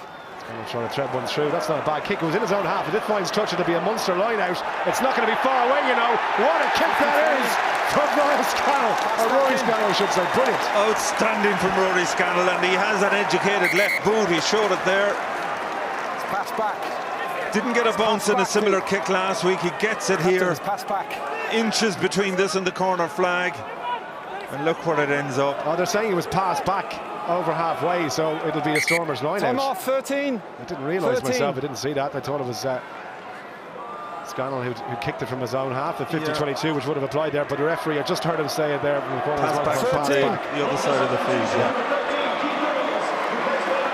Arrows goes off. Simon Zebo comes on. I would imagine that Shane Daly might move to the centre. Good Oz. Yeah, it looks like Calvin Nash is standing there at the moment. I think Zebo's trying to get Daly's attention though. Good contest, an inside 5. No! Penalty Right, Stormers. it's not over. Lifting the leg, number 5. Donald, you mentioned obviously Western Province as it was 6. forming on the Stormers Captain, now, and Captain, come here. You know, on pitch 7, come here. they don't have too many Springboks, but off the field, you were saying to me before air that perhaps financially they face the most of the Springbok side in terms of challenges ahead. Maybe. Yeah, they do. I mean, they were teetering on the brink of financial crisis. There's turmoil there at board level. High court challenges. Come on, guys. And it's all to do with the sale of Newlands, the iconic Newlands. They play in the Cape Town Stadium now, where all the Lions tests were. A magnificent new stadium. Old Newlands is going to be knocked down. There was a couple of property plays. Apparently they tried to sell it to 3 different people, and there's court cases going on about it. It's compromised them financially. That's a leg lift. It's a technical offence. And you know, there was even a point before the start of this championship a couple of weeks ago when there was a suggestion that the Cheetahs might be replacing them, but it has compromised their purchasing ability. Saya Khaleesi, I mentioned, and Bongi and Benembi have left them, but so challenges ahead for them, which is a pity because they're one of the real historic old Western province, one of the great South African provinces. Yeah, no question. So more fresh legs. Keenan Knox going off. Stephen Archer comes on. I think Knox, he had a bit of a tough first half, shall we say. He got knocked back in a few tackles and the scrum was a thing, but he's only 22 years of age. Absolutely, and look, every prop forward you go through a bit of pressure. Certainly Harris got the better of him on a number of occasions, but O'Mahony has been unbelievable in the air today. He has. Incredible, the line out. Out it goes from Casey. Leave him! O'Donoghue. Watch that, Oz.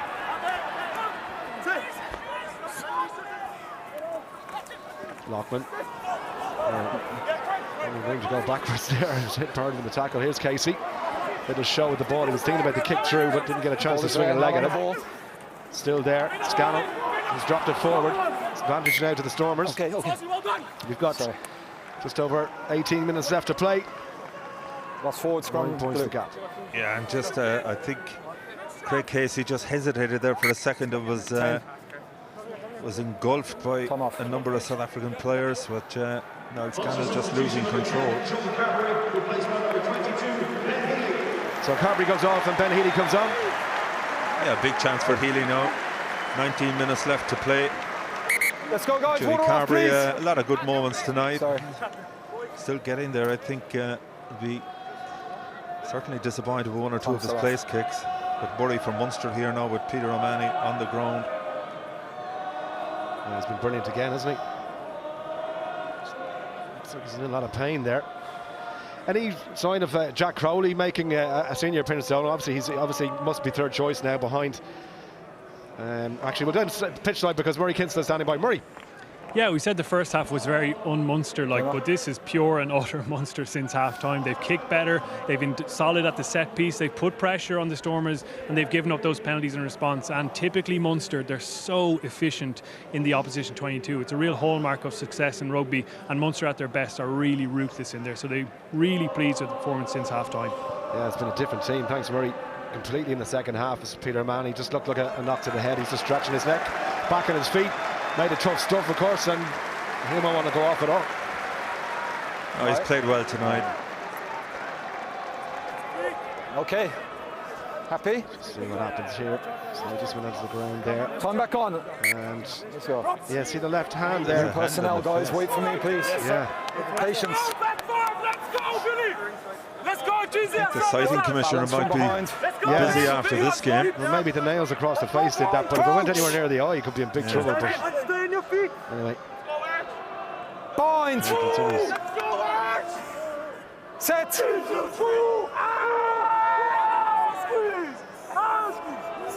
hands are on it, sir!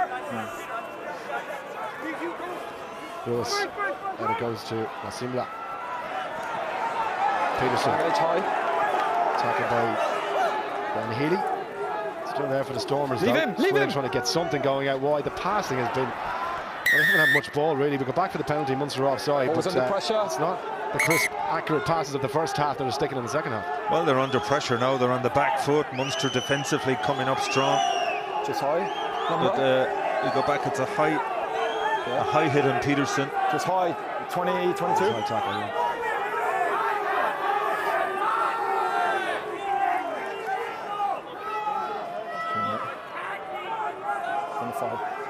Just a 5.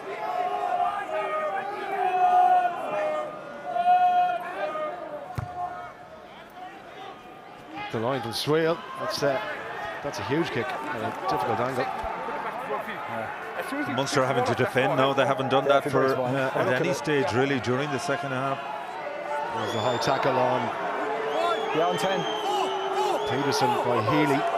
And important, you feel, for the Stormers that they score next. If Munster were to score next, you feel the game is almost dead and buried. Good one. Let's see if they can manage from here. How to win the line out. They do so. More! Good take by the captain, Morat. Stormers trying to maul Munster back towards their own line now. Don't change! They still stay bound, but O'Donoghue making life really difficult there for the substitute scrum half. In behind it goes. They've lost another 5 metres. All over the place. Swale, nowhere to go. Tackled by O'Donoghue. Back with Masimla. Okay. Nice line from Duplessis. Losing the ball forward there. It's rock form. It's not out. Advantage being played. It's not offside out. against Munster. The ball wasn't out. Carried in by Lyons this time. They're back for the penalty. And it's not out. Interesting what they decide to do here. It's a two-score game as things stand. Came no ricochet. There wasn't a kick for me. Ricochet. Still in. Straight in front of the post, Donald. This will put them back within 7 points. Not out. Yeah, and they need 2 scores. Shot called. But you know, they've got a bit of impetus off the bench, particularly with a young, vibrant front row there, and Venter, Leons and Sandy. Counter ruck's good, and then it's ricocheted. I think this is the right call. Try and put it back to 18. 6 points between the teams then, and the Stormers are back in the game. So perfect night for goal kicking. Tim Swale then to reduce the gap.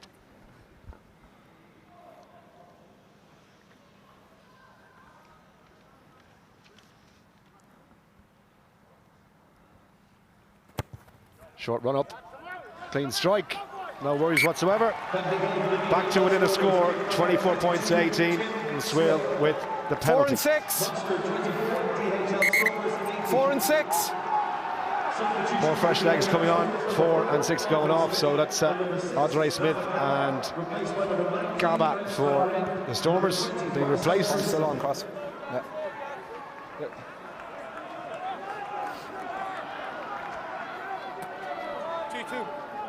On comes Ernst van Rijn. Yeah, mate. And Marcel Tynison.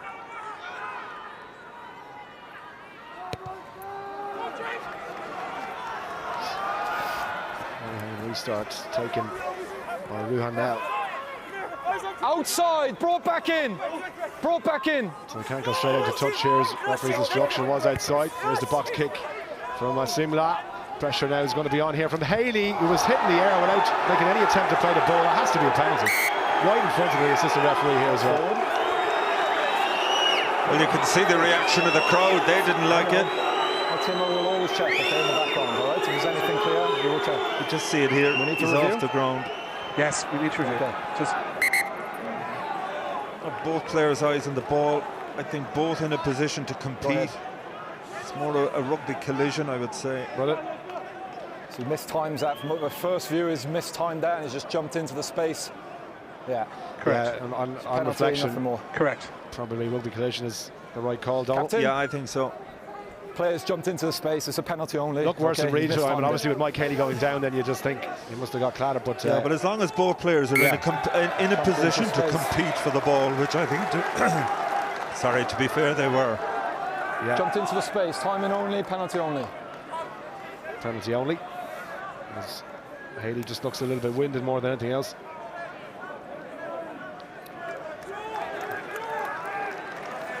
Good work, boy. Okay, I say you're winded. off. He's holding. Touch. Yeah.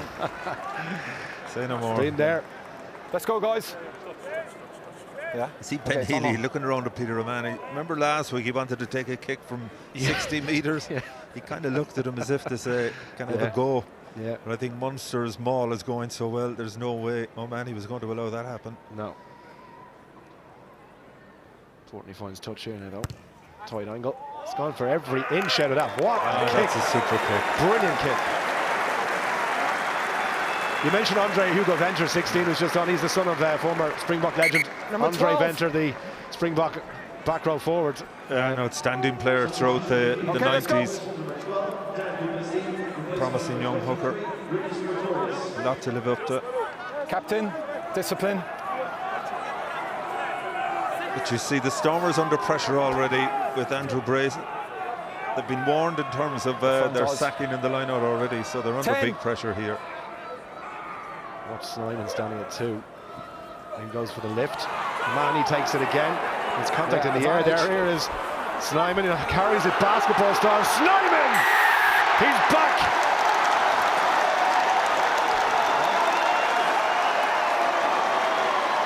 Just listen. Ziva was the hero last year, or last week I should say, but this guy, look at the reaction from the players. 13 months old. He's unbelievable hands. Just watch this. O'Mahony again in the air, superb. Look, one-handed. Good work, guys. His skill levels are fantastic. It's like a grape in his hand, isn't it? He just kept going.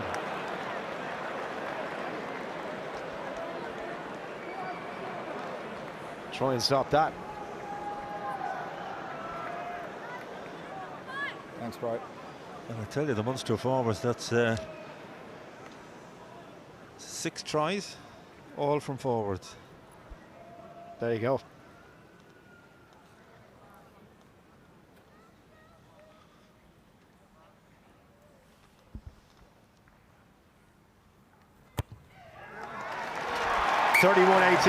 A tale of two halves here. We still have 12 minutes left to play. But at half-time, you really worry about Munster being able to come back into this game. The Stormers look very comfortable. It has been a complete reversal since the second half. Yeah, it has. I think Munster would have been really disappointed with their performance. An element of complacency maybe in that opening half. The Stormers, you have to say, play all the rugby. But once Munster established that territorial advantage, and that maul is so strong, Stormers lost at sea. Coombs takes the restart. 5. Leave him. Tries on the board Okay, for hold in Munster. front.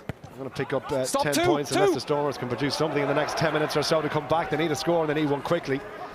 Here's Gelans. Nice little switch with Ryan Sass. For Masimla.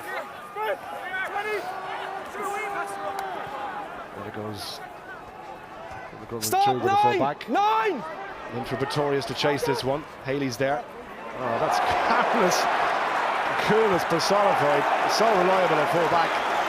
Mike Haley, and then gets the kick into touch. I mean, look, sometimes he gets a bit of stick for not being the flashiest donor, but he is very, very solid at full back. Well, I think he had a very good season. It took him a long time to settle down there. I think he had a very good season last year. He started this season really well as well, but that's magical. I mean, watch beyond the rock. just riding the tackles. Brilliant kick off his right leg under pressure. When things go your way. Okay, we're good. Cross, time on. Jim McBarron in for Niall Scannell. And here is Andre Over 15. Venter was long. Pretorius. Tackled by Coombs. Ball is out. Ball is Six. There are they in the right position? Referee did have a good hard look Okay, at it. away now. Again, it's careless stuff by the Stormers. They took a bit of a deflection. Swale to Gallant. Gallant with a little burst and trying to go. Gallant still going. Brilliant break by the full-back. Still going, Gallant. Surely not. The Grubber kick. Then from Asimla. Munster trying to scrap to get numbers back there. Healy did well. Pops it to Zebo.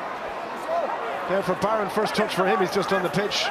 Brilliant break by the Stormers full-back. Okay, you're inside. Just couldn't finish it off. What a goal that would have been, but Munster have it now.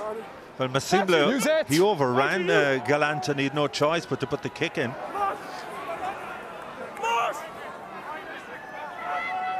Onside. Leave him!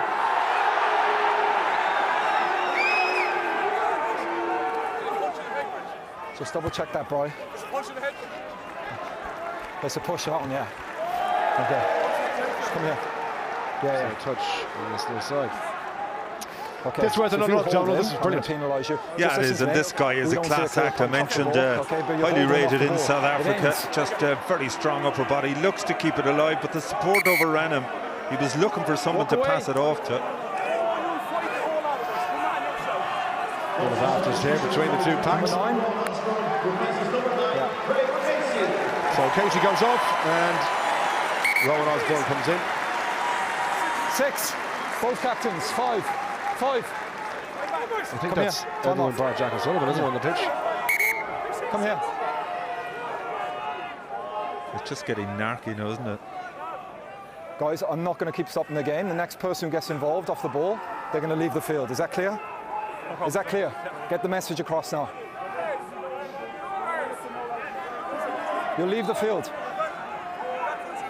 Time on. Drop 10! Good contest. And it goes to Peterson. Okay, hold.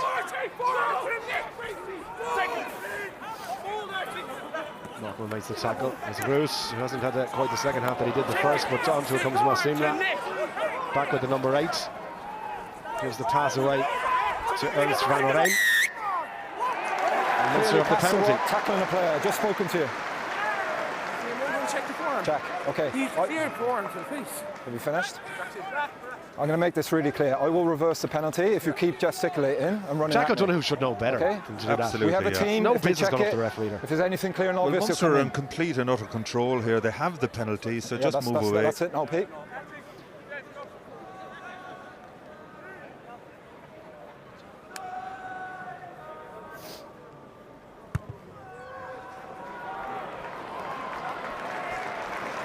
Decent touch again from Healy. Well, he's some boot on him, hasn't he? Was. Number 7.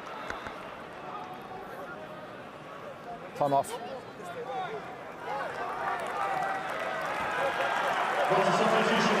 Well, that's Jack O'Donoghue's last action anyway. Off he goes, and I mentioned Jack O'Sullivan comes in. Good. Time on. Yeah, he must have been getting a bit lonely there on the bench, the last one to come in. He's 8 minutes to try and make an impact. Jack O'Donoghue's had a fine game. Are you in or are you out? Busy. Yeah, try as well for his effort. Barron with the throw to the back. That was meant for Snyman, but it didn't quite work out. There's Venter. Advantage being played to the Stormers. Perfect steal, no advantage, lost in the air. Knock forward. Lost in the air, scrum Stormers.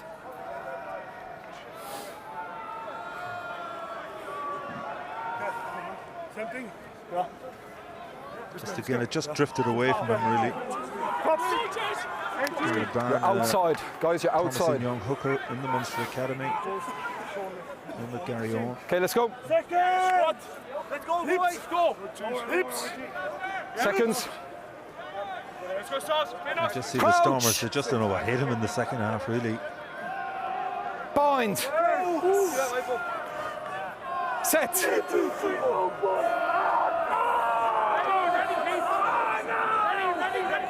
Yeah. Simla, lovely break for the scrum half, and then it goes out as well to the winger. Zas gets the pass away.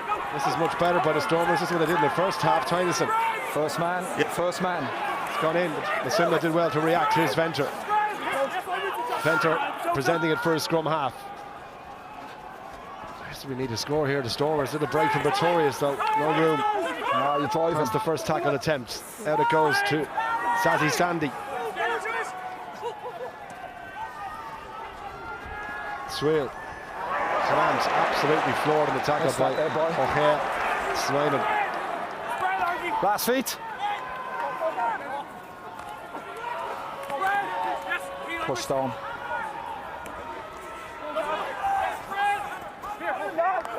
Approaching 5 minutes Through the to middle. go.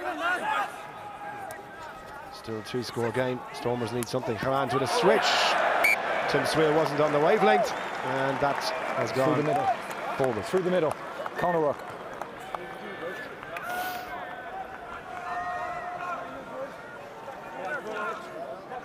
Okay, let's go, guys. Let's go to sideline once again, and Murray Kinsella. All right. Yeah, you were seeing again for the second weekend in a row a bit of bench impact from Munster. Really encouraging for them, because when they get to knockout stages, it really is a 23-man game. Obviously, Snyman's going to be a starting lock by then, but you're going to have competition for that second spot. You even saw Jack O'Sullivan with a turnover just now, and that cannon of a boot from Ben Healy. Really got to put some respect on that. He tapped over a penalty from over 50 metres last weekend, and that massive kick down the left-hand side for a try-scoring chance. So really good impact from the bench. Absolutely, and Healy makes it look so easy as well with that style of his. He just strikes the ball so cleanly. As Osborne inside 50, breaks, he was out on the full, so that's a mistake and gives possession back to the Stormers. If they score now in the next minute or two, they will give themselves a slim chance, but they need to score. Yeah, but you know, they haven't really been in the contest in the second half. Line. We take the line. Munster take the line.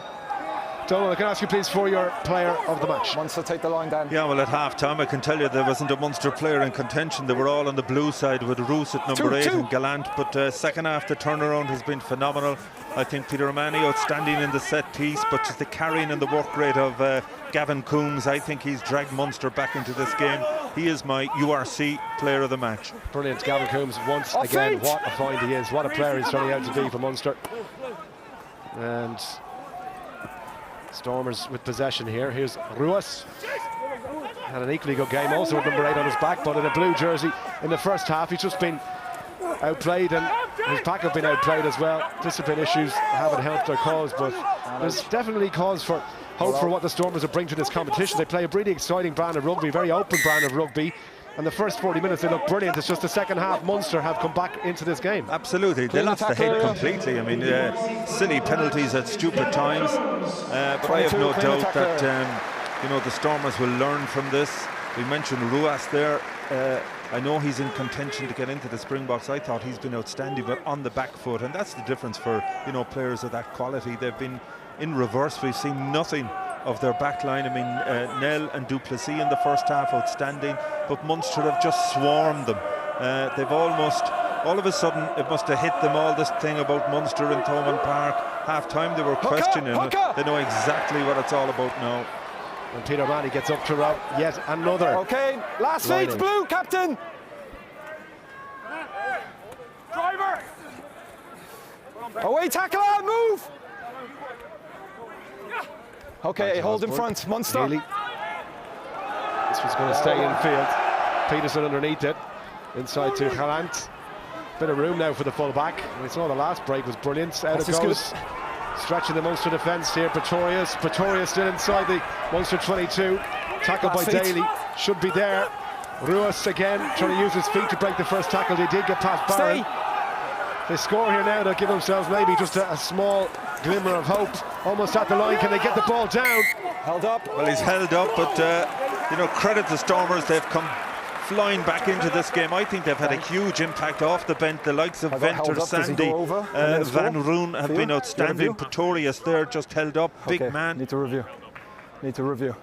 I think we're going up to Brian McNeese to have a look at this one, because the assistant on the far side said it might have been down. I got on-field decision, no try. I got held up. Can you just confirm that? Okay, on-field decision, no try. We'll have a look now. Yeah, that's been held up. Definitely held up. Too many arms under that.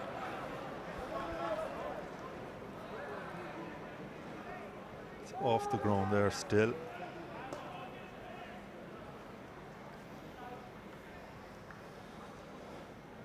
Yeah, Andy, stay.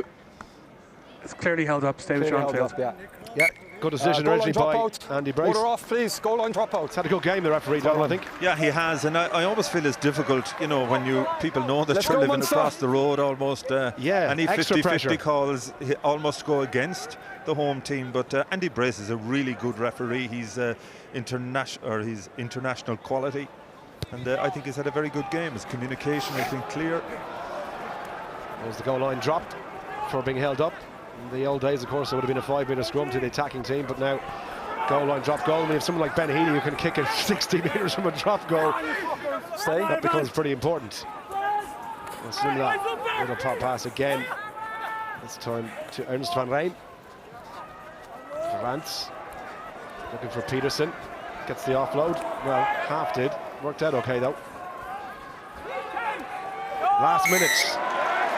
Munster get the penalty. That, as you say, is that for the Stormers. Well, you know where this is going. Side.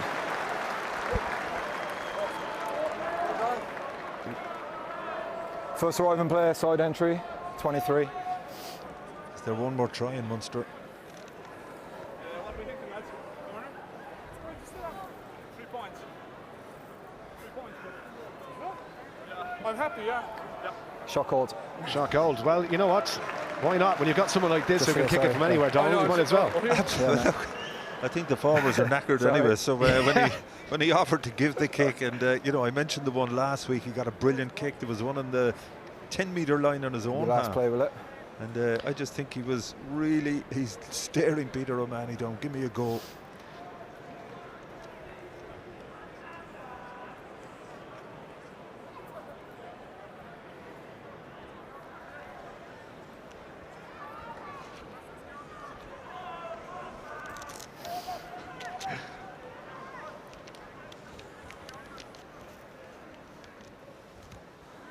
So Hilly then, last act of what has been a very entertaining game of rugby.